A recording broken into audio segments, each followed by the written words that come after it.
Welcome. I'm Carl Frederick, and I will be interviewing individuals for Kenosha Voices, an oral history project of the Kenosha County Historical Society in conjunction with Kenosha Community Media. I have worked in newspapers for more than 40 years as an editor and a reporter. 38 and a half of those years were at the Kenosha News. I am also a member of the Kenosha County Historical Society Board. We hope you enjoy these programs. I'm speaking with Buster Amore, retired fire captain with the Twin Lakes Fire Department. Thank you for joining me today. You're welcome, Carl. So, how old is the Twin Lakes Fire Department? It's like 95 years old this year because it was established on March 4th of 1929. Why was it formed? A bunch of guys, from what I understand through the history, a bunch of guys thought it would be a good idea to have some kind of fire department out at the very west end of the county. At that time, there was no fire department? No, none at all. There was about 21 guys that thought that this would be a good idea, and the area was way big. Okay. Really. So you have 21 guys in 1929 forming a fire department. Yeah. Yep. Who did they work for? A lot of them worked for themselves, and if there was a call, they would just leave their jobs and take care of the community. Okay, and how did they have a chief? What did they do? They elected their chief in 29, and I can't remember his name right now, but they elected the chief, and they had, when they first started, it was kind of, they had a monthly meeting every Tuesday night, second Tuesday of every month. They had a meeting, and it was held in different guys' houses, in their basements. Okay, when they had a meeting, what did they do? Did they train? Did they talk? Well, they trained a little bit, and they talked about what they needed, I would think, what they needed to start with, And in 29, they bought their first, and it's amazed, they bought their first brand new engine. Actually, it was a Peter Persh that was the company was here in Kenosha. Okay, They bought a brand new Peter Persh. It's kind of funny for $2,800, in 1929. But that was big money then too. Sure. And then how big was this engine that they bought? I mean, it was a pumper? Yeah, it was a pumper. Okay. It held 500 gallons, and they had. Well, luckily we have all kinds of water source out in Twin Lakes. We still don't out right now. It still is not hydrant. We don't have hydrants. We use the lake water to help us put out fires right now. Okay. So when was the next piece of equipment purchased? The next year, they had bought a Model A Ford truck, and they put a tank on it, a 500 gallon tank on the back of the truck, and they used that to this is really funny. They used that to bucket water from the tank truck and pour it in the pumper truck. They didn't have a pump that would pump it straight to the truck. They had a bucket brigade they had filling up the pumper. A bucket brigade. So I would imagine that what they did at some of the meeting was practice their bucket brigade stuff. Do you happen to know the first fire that they answered? The first fire that the fire department went to? No, I don't. I don't. I'm sorry, that is a kind of a hard question for somebody to remember. So you have these 21 guys. They create a fire department. They buy 2 vehicles. They bought their own turnout gear and everything themselves. Oh, I believe back then they didn't have any turnout gear. The firefighters did not purchase the fire truck. Okay. The the township, it was called back then, the township purchased the fire truck for these guys. Okay, so the township bought the equipment, the guys manned it, And went out maintained to it. the fires. Yes, and put out the Okay. fires. Yep. So who did they contract with? Back then, I really don't know who they contract with then, because I don't know how big that township was. So I'm not. So I'm then not too ultimately, they then developed relationships with the municipalities that Right. grew up around there. Right. I mean, we went when it first started. We went from the state line all the way to Boner's Lake and into Pale Lake. So part of Racine County and Walworth County, and we went to around the river somewhere where the Fox River comes through, Okay. around Trever or something like that. Okay. Now, today, that fire department is still independent? Yes, we are.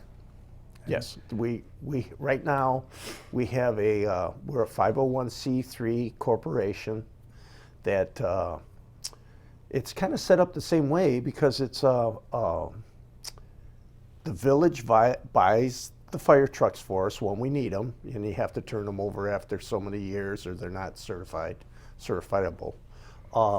So they buy the trucks we ask them to buy us, but the rescue squad part of it is all under our corporation. Okay. So when did the fire department incorporate? The fire department incorporated in 1941. Okay, They, so they had well, there was a little fire, I should say, if we can go back a little, if that's okay with you. Sure. Okay. In 1941, well, they stored these two fire trucks in Richter's garage. Gritter. One of the Richters, I mean, they're all related out there. Okay. The one that used to have, I don't know if it was one. But he was a fire chief? Yes, he was. Okay. Yeah. And they stored it in his garage. And one night, his garage caught fire. And him and his wife got the pumper out, but they weren't able to go back in to get out the Model A, the tanker, if you want to call it. So in 41, they figured they better do something here, and so they incorporated. Mm-hmm. And also in 41, they bought another pumper truck or a tanker that had a pump on it, so now they didn't have to do the bucket brigade anymore. It graduated to that. And they also in 41. Well, they had to build Incorporated, another. and they for about 6 months or 8 months. I don't know. It's not written anywhere where they did this, but they bought some property was donated to them, and they put up the first firehouse, which we're still using that part right now. Okay. And has the firehouse expanded Oh over time? gosh, yeah. We've put on 3 or 4 additions, I would say. Okay. And little bit by little bit, when you get more stuff, you need more room, Mm-hmm. So So it started with basically a garage for storage of equipment. yeah. And today, what is in that firehouse? Today, right now, we have, I'll go through each bay. Today we have 2 ambulances in one bay. We have actually 3 ambulances we have, okay, that are manned and from volunteers coming in. We have a 5,000 gallon pumper tanker. In the middle bay, we have a 1500 GPM pump on an engine with 1,000 gallons in it, and a grass truck. In the last bay, we have a squad, a big squad for car accidents and stuff like that. And we have a 75-foot quint, which is a ladder truck. Ladder truck. Okay. With a pump on it. Sure. And there are other rooms? Yeah, and then then we have our workout area. We have upstairs. We have an upstairs to the place. We put an addition on. It used to be a flat roof. We put a peaked roof on it, and the guys, when we did that, the guys did that ourselves. I remember I helped do that, you know. But we have living quarters up there. We have a big kitchen up there, and we still have our meetings once a month on a Tuesday, and we usually have a dinner for guys after that. So we have a pretty good sized kitchen, good training room, meeting room. 1, 2, 3, 4 offices upstairs, and with sleeping quarters for 3. Okay. Are there any full-time people up there now? We just started January 1st. Well, it was in January sometime. We were supposed to start January 1st, but it all didn't fall into place. We just couldn't. We run so many rescue calls out there. We couldn't do it volunteering anymore. I mean, our numbers are down, and people just don't want to volunteer, you know. And we just couldn't do it anymore. So we're going with the village right now. We hired 7 people right now. 2 guys on a shift, or 2 people on a shift, and the girls would be mad at me. 2 people on a shift, and we have 1 supervisor that kind of does swing shifts, so she can cover the other people if they have a Kelly day. 2.5 people a shift or so. Yeah. Okay. Okay, so you mentioned it started with 21 people. Right. How many did you have at the most? At one time, I was looking through the papers. It said one time they had 75 members. 75, and where are you at today? We're down to about 30. Down to about 30. Yeah. Yeah. Has there ever been a situation in your experience where they couldn't get enough people to answer a fire call at any time? Not since 1980 when I got on. Okay. That's fine. I mean, we have a good mutual aid agreement. Maybe it's called MABIS, and it just works great. I mean, like yesterday, we came to Pleasant Prairie with a tanker, all the way up by us. Okay. You know, and we call them by us too when we're short. Of course. Okay. You mentioned the rescue squad being formed. You said in 1948. 48 or 49, somewhere in there. Okay. And you 49. 49. Okay. And these also were volunteers. What kind of training did they have when they initially started the rescue squad? When they first started, they had a first aid cart. That was it. And the area was the same, you know. I mean, it was a lot of square miles to cover. And they started out, I read in there, they didn't have an ambulance to start with. They were hauling them in station wagons. Okay. Yeah. So. Okay. And then over time, where did they get their training, and what kind of training has it evolved into? It's gone quite a ways, you know, from 1949. I forget what let's see. It was, that's on the other page. In 49, they had, it was just cards, you know, a first aid card. Sure. In 1971, we had 5 members. We're in the first class that Kenosha County put on for EMTs. Okay. EMT Basic, it's Sure. called. So we had 5 of them come in, and they came back by us. And then in 1971, that happened. In 1986, they had an EMTD class, which is defibrillation. Okay. And this was so EMTs could defibrillate somebody when they had a heart attack, when they're in VFib. When their heart stopped. Yeah, when heart stops. That they could defibrillate somebody. And I on my license plate, I don't know if you saw it, my license plate has ZAP-1 on it. I was the first one in the state of Wisconsin as an EMT. The paramedics been doing it long before. But as an EMT, I was the first one to defibrillate anybody in the state of Wisconsin. It was a pilot program. Okay. So tell me, you were the first one. You didn't know what to expect. When it turned out okay? How did you feel? It didn't turn out really good, you know.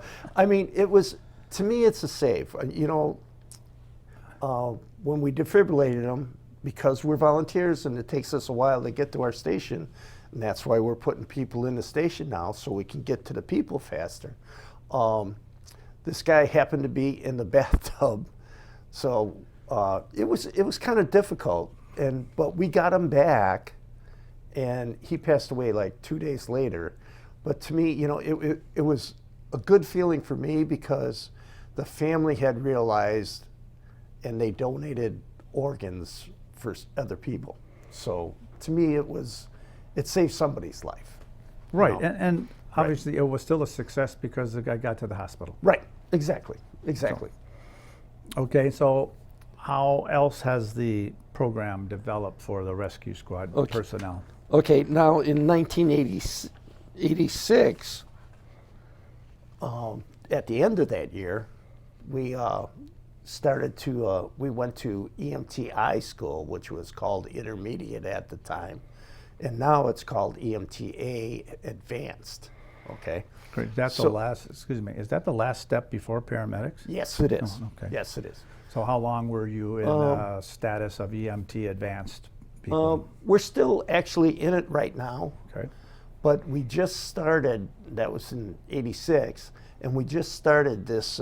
We did an intercept program with Richmond and Salem. We've been doing it for a long time. Where if we're coming to Kenosha, and we know we need a paramedic, we drive by and pick up one of their paramedics. And we did it with Richmond, Illinois, because we used to go to McHenry Hospital down there quite a bit, and we pick up a paramedic there. So that was in about '93 we started that program with Richmond. Okay. And how has that worked out? Oh, it's worked out beautiful. In fact, I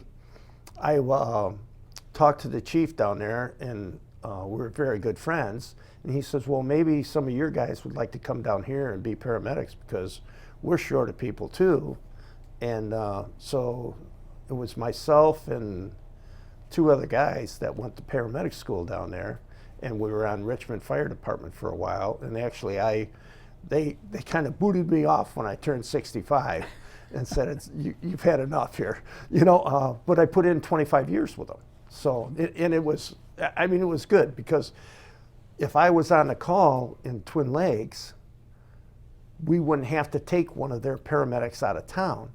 I'd go by and say, hey, I'm on the call, just give me the box, you know, and they throw the drug box in. If I needed another guy, a guy would be there, you know. So it worked out real good. Okay, so when you described the firehouse, you mentioned 2 or 3 ambulances today? Yes. How yeah. are they staffed? The first ambulance is staffed right now, is staffed full-time. And then we do a POC, it's paid on call. We get X amount of dollars for every hour you can come from home and make that second call.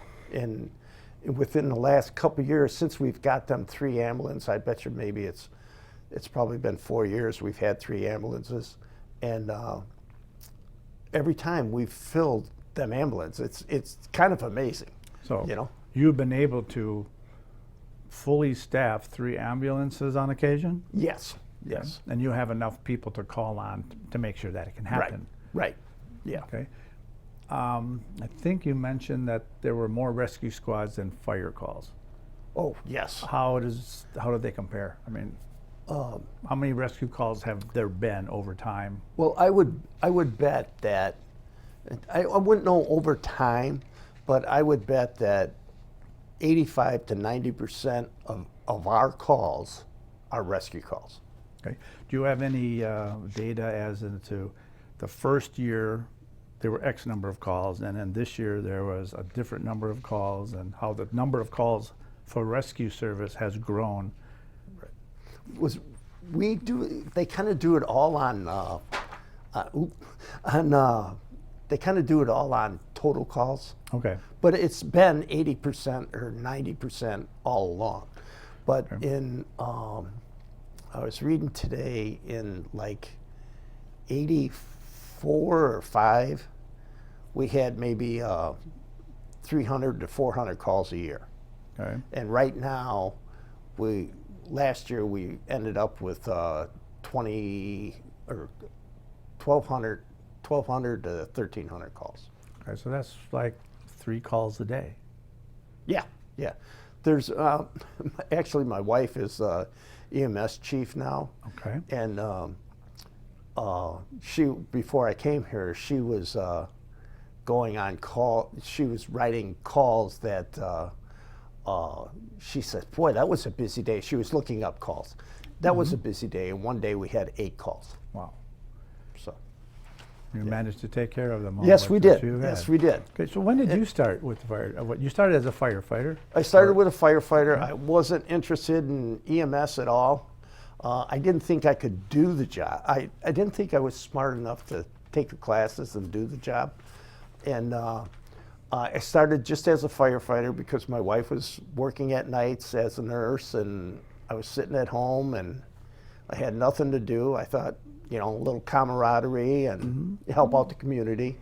And so in 1980, I joined the fire department. So Okay, and it sounds like you gravitated over to the rescue. yes, I noticed when I first got on, boy, them white trucks were going out the door an awful lot compared to them red trucks. And I thought, boy, there's more action over there.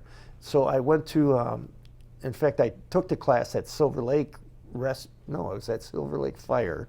It was a first responder class. And I just trying to get my toes wet just to see if I could handle it and do it, you know. And I thought, well, this is pretty interesting, you know. And so then, you know, with all them trucks going out all the time, I went to EMT school and just made it, you know. Yeah. But and then I just graduated up to paramedic. I had no idea I would ever be able to do paramedic skills. Okay, You know? and you are still active. Yes, I am.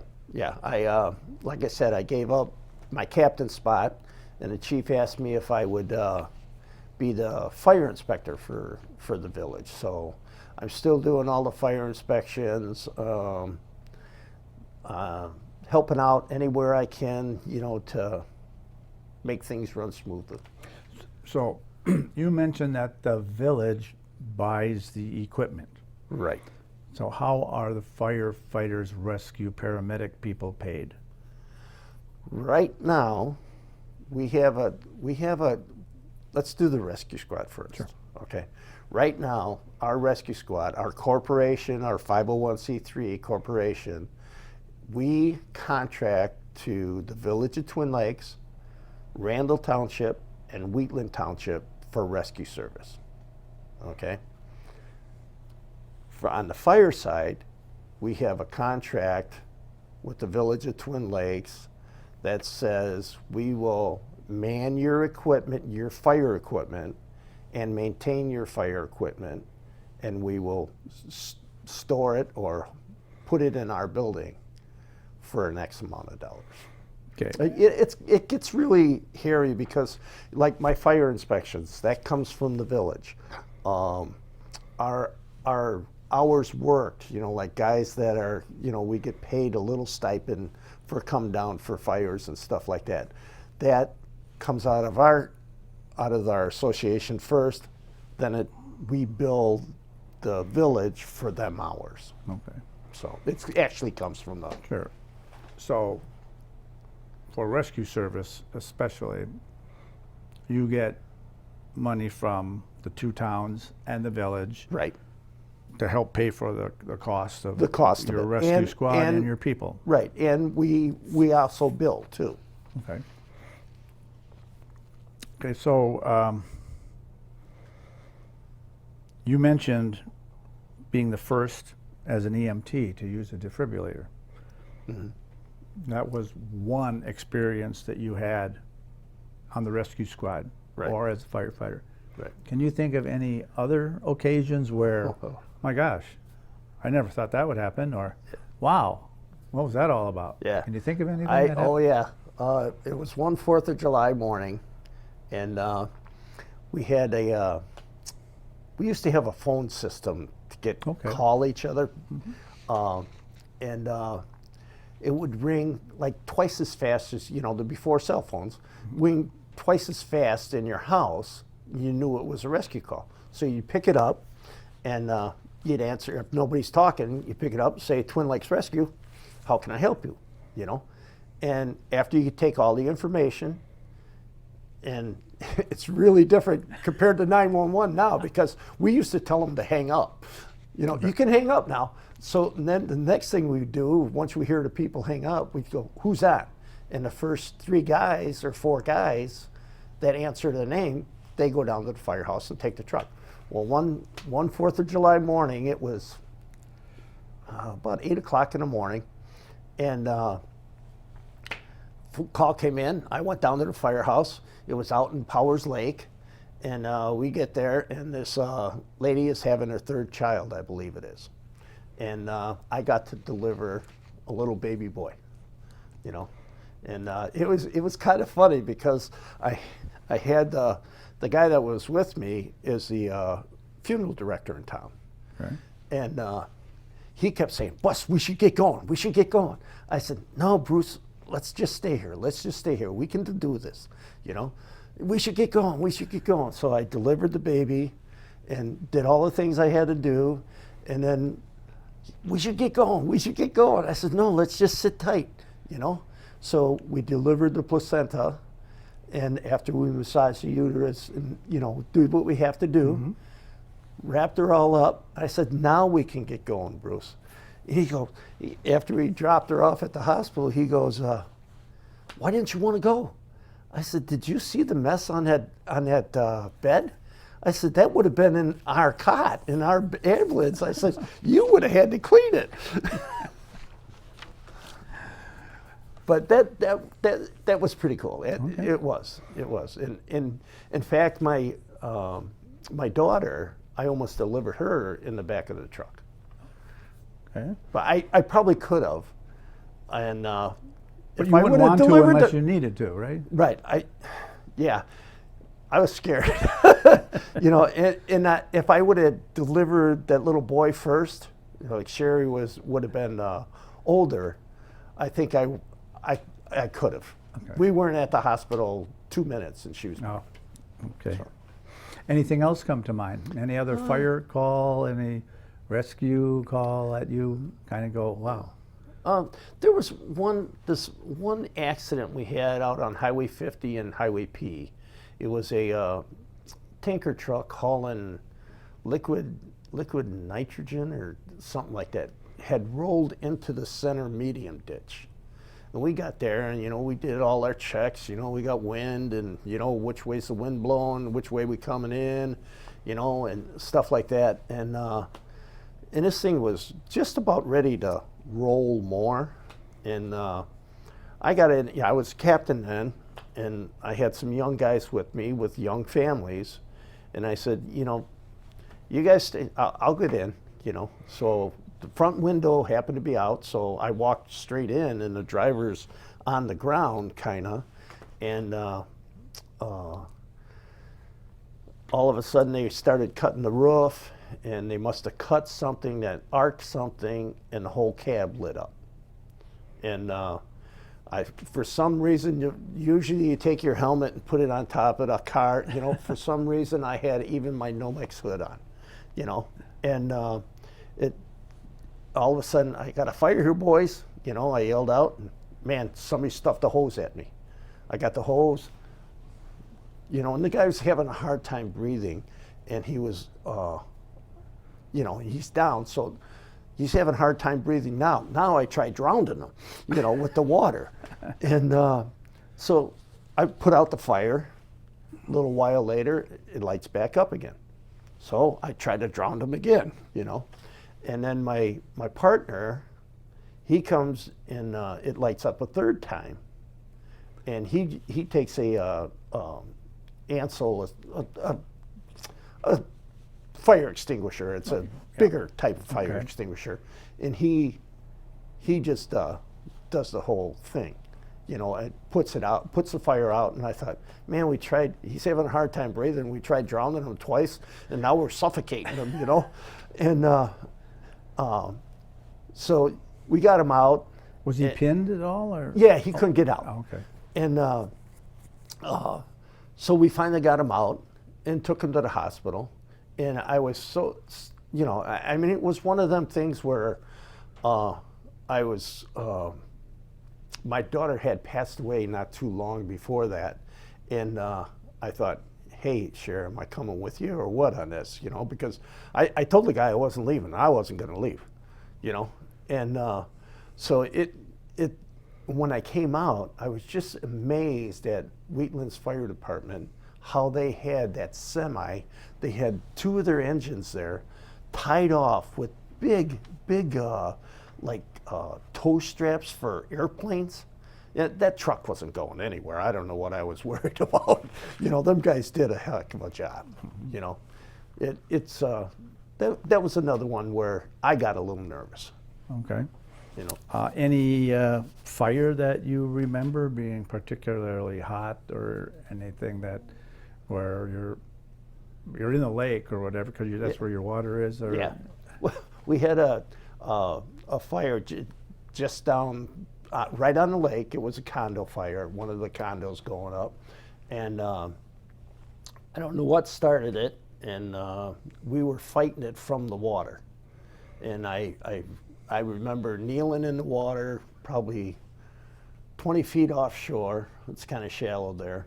Kneeling in the water and spraying, you know, and it was hot, and I didn't notice until after we got back to the firehouse, when everything was said and done, I had melted my helmet pretty good. Wow. Yeah. So you mentioned that you started in 1980. Right. And here it is 65 years later, 45 years later, Yeah. and you're still active. Yes. Yeah. Are there any other long-term members of the fire department rescue squad? Oh yeah. Yeah. Who are some of these people? We have guys that we have a banquet every year. I'm giving out Don Meckenberg a 60-year award this year. My deputy chief is 40 years. Our chief is probably 30-some years. We have old timers that, which I'm going to be in the next couple of years, is where I can't get around to do the inspections. You know, they're honorary members, if you want to, lifetime members, if you want to call it. Okay. But yeah, but the turnover is big too, because we started a number system, and like my helmet number is, my badge number is 146, and we're up to 340 something now. Is that because of people who have come and gone? Come and gone. Okay. Yeah. All right. So you've experienced a lot in 45 years. Yes. You are still active Yes. in whatever way you can be active right Yep. now as a fire inspector. Yep. Thinking back on those years to today, and looking back, 1980 to today, how do you look at those years of serving on the fire department and rescue squad? It is the best thing I could have ever done. It is that being a firefighter paramedic, it is, you see a lot of bad stuff, and you don't ever want it to get in your head. But when you know that you just helped somebody, it's like a self-gratification job. You feel better because man, I made a difference in that person. You know, that you come home with more happy stuff than gloom and doom. I have to tell you what I did today. You got to listen to this. Okay, kind of stuff. Go ahead. Yeah, exactly. Well, I mean, like, I have 2 kids, my son Andy and my daughter Sherry, and them poor kids, when I come home, I mean, I'd spill my guts. This is what happened to this guy, you know, but I didn't hold it in. Okay. I got it out so it wasn't sticking in my head, you know, and that's where you come with a burnout, they call it, you know. That's why people can't last so long, is because they Okay. hold too much in. So where do you think that feeling comes from where you say, I'm not going to leave, I'm going to stay here with this guy, I'm going to do this? Where does that come from in your soul or your... That exactly, from your soul. It's my duty. These people are counting on me. It's my duty to be there with them. You know, it's. I wasn't going anywhere. You know. And like you said, It's what God made me do, wanted me to do. And I come from a family of firefighters too. oh, My brother was a chief. Both brother Terry and Tom Terry and Wayne were both chiefs. And I never made that, but I had fun doing what I did, you know. okay. Well, thank you for joining me today. Well, you're welcome. It's a pleasure, you know.